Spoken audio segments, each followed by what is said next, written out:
Happy Wednesday po sa ating lahat. Ako si Benison Estareja.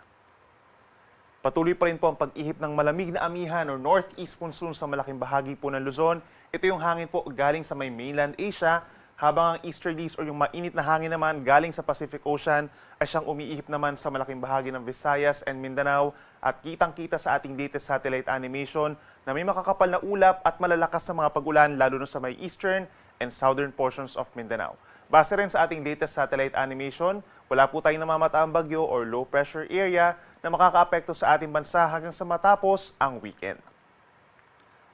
Ngayong araw, magbaon pa rin po ng payo ang malaking bahagi po ng Luzon dahil pa rin sa epekto ng northeast monsoon or hanging amihan.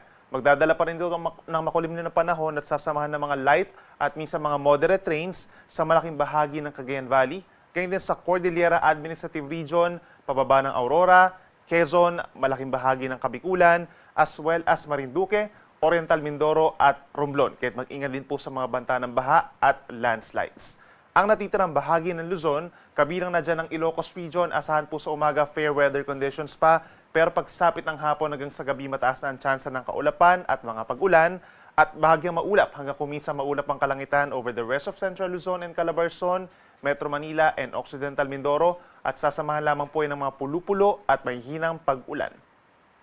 Pagdating naman sa temperatura, dahil po sa epekto ng malamig na amihan, lalamig din po ang malaking bahagi ng Luzon, lalo na sa madaling araw. For Metro Manila, posible pa rin ang hanggang 23 degrees Celsius na minimum temperature. Dito sa may Cordillera Region, kagaya na lamang sa may Baguio, between 14 to 15 degrees Celsius in early morning, habang dito naman sa may Tuguegarao, pinakamababa ang 21 degrees, as well as Tagaytay City.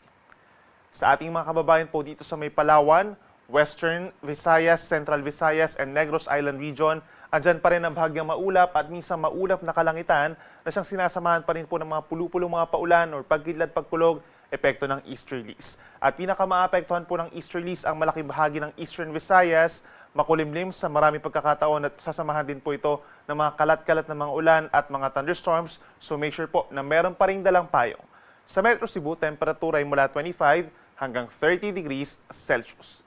At sa ating mga kababayan po, dito sa malaking bahagi ng Mindanao, magbaon din po ng payong at mag-ingat sa banta ng baha at landslides dahil magpapatuloy po ang mga paulan simula pa yan kahapon, epekto po yan ng easterlies o yung mainit na hangin galing sa silangan.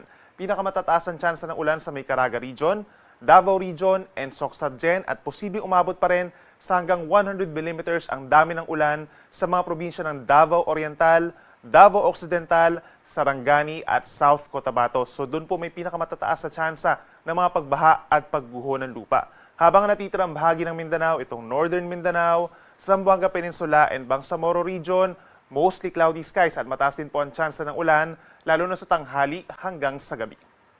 Temperatura po natin sa Metro Davao, mula 25 hanggang 32 degrees Celsius. Sa ngayon po magpapatuloy pa rin ang maalon na karagatan sa malaking baybayin po ng ating bansa, Northern Luzon, Central Luzon, at silangang baybayin pa po ng Quezon, Bicol Region, Eastern Visayas, hanggang dito sa may eastern seaboards of Caraga Region and Davao Region. Possible po yung hanggang 2.5 to 3.7 meters na taas ng mga pag-alon. Equivalent po yan sa higit isang palapag ng gusaling taas sa mga pag-alon po yan. Delikado pa rin for small sea vessels. At posible magkaroon na tayo ng gale warning pagsapit mamayang hapon dito po sa may extreme Northern Luzon. Samantala sa natitirang baybayin po ng Southern Luzon, Visayas and Mindanao, banayad pa rin hanggang minsan katamtaman ng mga taas ng alon, lalo na kapag meron tayong mga thunderstorms. At para naman sa ating 3-day weather forecast from Thursday up until Saturday, mataas ang tsansa ng mga paulan natin sa may silangang baybayin pa rin o silangang bahagi po ng ating bansa dahil pa rin sa iba't ibang weather systems.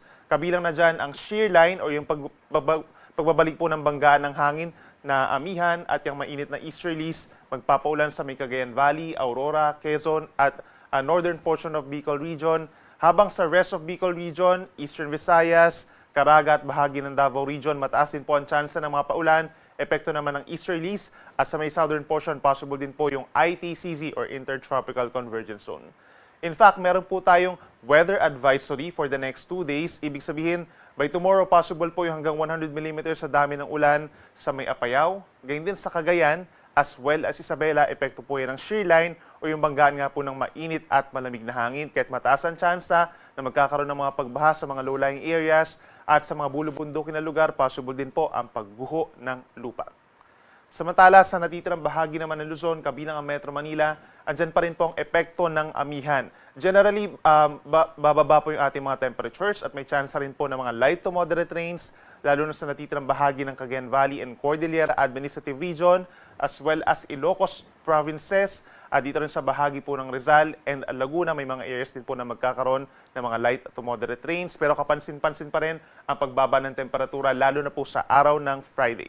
At sa natitirang bahagi naman ng Visayas and Mindanao, andyan pa rin po ang mga pulupulong paulan or pagkit at pagkulog, epekto pa rin ng easterlies and localized thunderstorms. Sunrise po natin ay 6:25 ng umaga at ang sunset ay 5:46 ng hapon. Yan muna ang latest mula dito sa Weather Forecasting Center ng Pag-asa. Ako muli si Benison Estarehan na nagsasabing sa anumang panahon, Pag-asa magandang solusyon.